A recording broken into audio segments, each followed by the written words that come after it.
Bonjour, je vais vous montrer l'utilisation d'Acudraw, euh, c'est-à-dire vraiment le minimum qu'on est en droit de connaître pour pouvoir se débrouiller des premières situations. Acudraw est un outil fabuleux, il faut se forcer un petit peu pour commencer à l'utiliser, mais après on peut plus s'en passer, en particulier quand on est en 3D. Bon, là, ça va être pour une problématique 2D et ça va concerner des choses très très simples mais facilement compréhensibles. On me demande souvent, par exemple, de créer des zones de risque. Alors, si il faut des zones de risque sur des bâtiments. On peut symboliser des bâtiments par des rectangles, ça va aller plus vite. Évidemment, vous avez les fonds de plan qui permettent de faire des bâtiments plus réels. Là, on va faire des bâtiments rectangulaires et on va forcer la main à avoir, pour avoir des longueurs, largeurs qu'on a désirées. Et si on prend un polygone et qu'on fait ça, on a rien. On a un polygone, mais sans avoir eu de données fixes dans les longueurs et largeurs. Donc je l'efface et je vais mettre l'Acudraw. L'Acudraw en route, c'est... Et ben, il est là, voilà. Voilà, l'Acudraw est en route. Il est soit en distance avec des angles, ou si on appuie sur la touche espace, en XY. Assez souvent, c'est pas mal XY. Alors je reprends mon polygone, j'appuie, je clique une première fois, et vous voyez bien que les XY changent. Et là, c'est bon, tout est bien réglé pour que ce soit en mètres. Donc on va décider que ça va être en X 20 mètres et en Y, par exemple 12 mètres. Et j'appuie sur Entrée, ça m'a fait un OK. Là, on a bien un bâtiment que je désirais. On va exprès en faire un autre à côté. Alors je le mets à côté. Si jamais je me laisse guider par la Qdro, il me bloque. Il me bloque suivant les X ou les Y.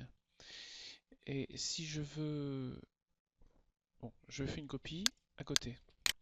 Mais le but de l'exercice, c'est pas simplement de faire une deuxième copie à côté, c'est de le tourner. On va le tourner, et cette fois-ci, on va le tourner exprès avec un angle n'importe quel, avec des virgules. Voilà. Donc on va s'occuper du premier bâtiment, et on me demande donc de faire des zones de risque si jamais le bâtiment prend feu. Et par exemple, je décide de dessiner mon premier risque à une distance de 5 mètres pour les longueurs. J'ai pas pris n'importe quel, hein, j'ai pris celui-là, c'est un segment. Je veux pas faire une parallèle de l'ensemble du bâtiment, mais que d'un segment. Donc je fais ça. Il me le dessine en rouge parce que j'ai laissé attribut actif. Donc j'ai dit 5. Souvent dans la largeur, c'est un peu moins. On va mettre 3. Hop là. Et le raccordement ne va pas se faire par un raccordement circulaire puisqu'il y a des effets qui sont différents dans la largeur et dans la longueur. Donc ça va plus être circulaire mais avec un rayon qui s'adapte. Et les baselines permettent de faire ça. Il faut laisser la baseline ouverte et d'un ordre 3, ça veut dire qu'on va on va faire 3 clics. Et avec Acudro, ça va être quelque chose de simple. Je me raccroche ici. Pour bloquer la, la direction, j'appuie sur Entrée. Je me cale sur l'endroit où ça doit arriver. Et je reclique une deuxième fois. Je lâche la commande avec Reset. Entrée. Je clique ici. Et je me laisse guider. Entrée. Voilà. Et ainsi de suite pour les quatre côtés. Les quatre angles. J'ai pris l'habitude de les fermer. Ça va nous aider juste un peu plus tard. Ensuite, on fait une autre distance d'effet, c'est-à-dire on va prendre 8 mètres sur la longueur. On a changé de couleur. Et on va dire 5 mètres ici. Voilà. On recommence à faire les raccordements. Entrée. Là, c'est pas de l'accélérer, c'est comme ça, hein. On peut pas mettre moins de temps pour quelque chose d'aussi rudimentaire. Mais il y a certains qui vont mettre pas mal de temps, hein. Si on n'a pas d'habitude, si on cherche pas un peu plus. Ici, je vais mettre 15 mètres.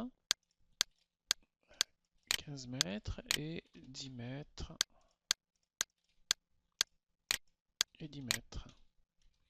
Hop là. Et la dernière touche, c'est ça. Donc entrée, tac, entrée, entrée, entrée. Voilà. Ça c'est pour mon premier bâtiment. 3 distances d'effet. Et le deuxième, eh bien on va dire qu'on va faire pareil, mais vous allez voir qu'il y a un souci quand même. Je vais le déplacer pour qu'il soit plus près pour plus tard. Alors, je recommence. Je vais mettre 5 mètres. Je change, je le mets en rouge. Voilà. Ah, c'est loupé. Voilà. Et je vais mettre différemment, c'est-à-dire 2 mètres. On a des gros murs ici, donc c'est plus. C'est là que le problème arrive. Je vais raccorder et je vais utiliser mon acudro. Mais l'acudro fonctionne avec avec la vue. Alors on a bien des commandes pour faire une rotation de l'acudro, mais ces commandes, eh ben, il va falloir les recommencer assez souvent. Et il y a une autre façon plus simple, c'est puisque c'est la vue qui compte, eh ben, on tourne la vue. Pour tourner la vue, par 2 points, on prend toujours le côté gauche et après le côté droit, et ça va aligner les 2 points. Voilà. Et à ce moment-là, on peut très bien continuer comme on avait fait tout à l'heure, c'est-à-dire entrer, tac. Alors je vais jusqu'au bout, exprès, euh, pour montrer autre chose qu'on me demande souvent, et, et qui, alors entrer, j'arrive difficilement à parler en même temps que je fais, je change de couleur, et ici je vais mettre 8 mètres, 8 mètres, et 4 mètres, 4 mètres. Alors, le travail que je fais d'en refaire un polygone juste après va me servir pour faire le mixage des 2 bâtiments. Puisque si les 2 bâtiments prennent feu, il faut bien qu'on fasse un document où il y a la jonction des deux. C'est-à-dire si les 2 bâtiments en même temps prennent feu, il va y avoir, par exemple, pour le rouge, ils ne se touchent pas. Donc ils seront toujours indépendants. Le vert non plus, mais le bleu que je vais dessiner maintenant va se toucher. Ils vont se toucher et l'enveloppe, il faut la déterminer rapidement. On ne va pas tout recommencer, on ne va pas tout refaire les mêmes parallèles, etc. Donc il faut le faire en une fois. Pour des tâches aussi basiques, il ne faut pas passer la nuit là-dessus. Je prends donc du bleu et je vais mettre 10 mètres. C'est un petit peu faible, mais ça fait rien. Et là, 9 mètres. Voilà. Je refais ça. Entrée. Voilà, on va y arriver.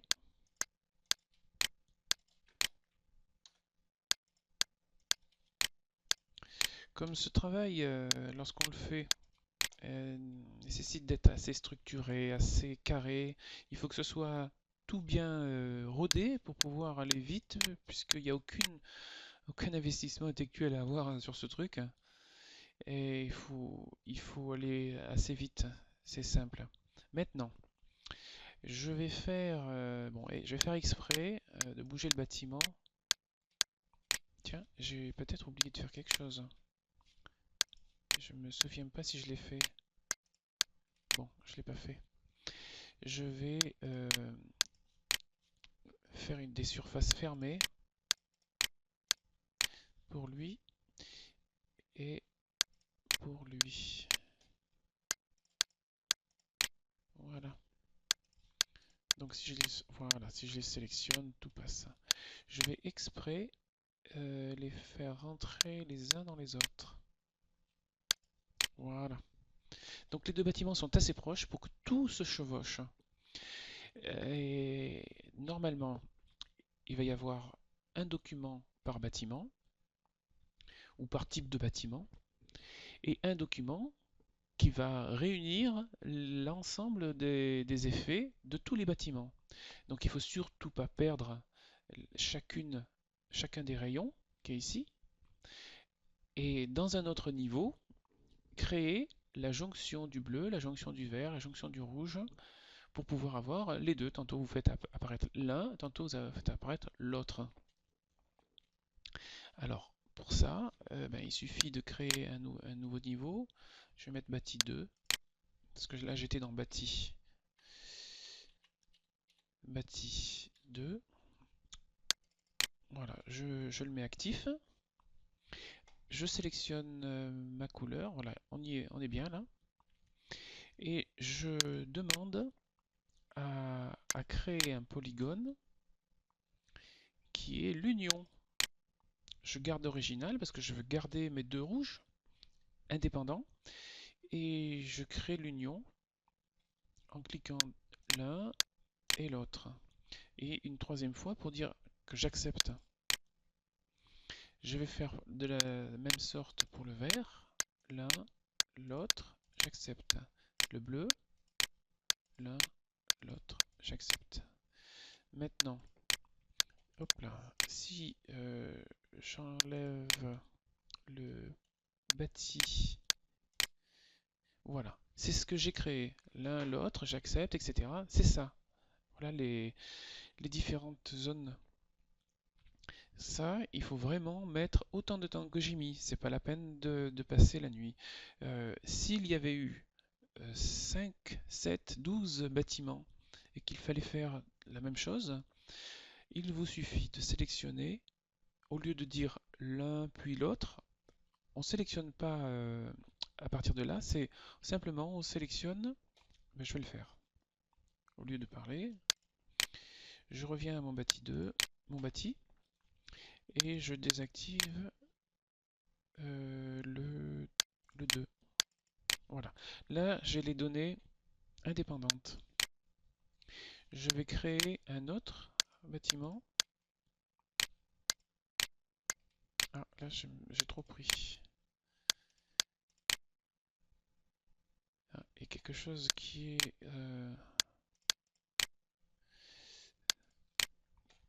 ça m'embête. Pourquoi ça le fait, ça? Ça y est, j'ai compris. C'est parce que j'ai les deux. J'ai pas oublié d'enlever celui-là. Ça y est. Maintenant, je sélectionne un bâtiment. Hop. Ça marche. Je vais le copier à côté.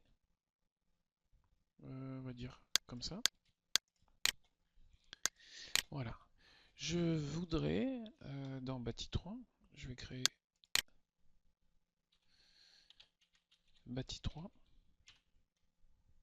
Je le mets actif. Je voudrais créer l'union des trois en une fois. Pas en faisant ça et ça, puis l'ensemble des deux avec ça, puis l'ensemble des trois avec un autre. Je voudrais simplement les créer d'une seule fois. Il suffit d'avoir tout bien programmé là. Donc ça va être envoyé dans le bâti 3. Je dis créer région. je dis bien union, et en cliquant sans sélectionner, c'est déjà fait. Une seule fois. On va voir si ça a marché. Donc je me remets, j'enlève bâti, voilà, ça a marché. L'union a été faite en une seule fois. Et puis on peut faire ça très rapidement pour les autres, ainsi de suite. Après c'est une histoire de sélection. Je prends les trois verres. Là c'est pas sûr. Allez, celui-là ne va pas marcher. Il n'y aura que les deux peut-être. On va voir ça. Et je dis OK. C'est ça. Il n'y a pas eu de nouveauté. Par contre, j'ai oublié de changer de couleur. Alors, je reviens en arrière. CTRL Z ou alors cette flèche là. Voilà. Et à ce moment-là, je change, je me mets en vert. Voilà, ça a dû être fait. Et je fais la même chose pour le rouge. Ben, les rouges ne se touchent pas ici. Donc il n'y a que celui-là et celui-là. Ok. Et si on enlève ça, voilà, on a les unions. Ça, c'est un travail qui est très rapidement fait et où on peut gagner du temps par rapport à ceux qui se débrouillent mal. Là, il n'y a pas de souci. Voilà, c'était tout.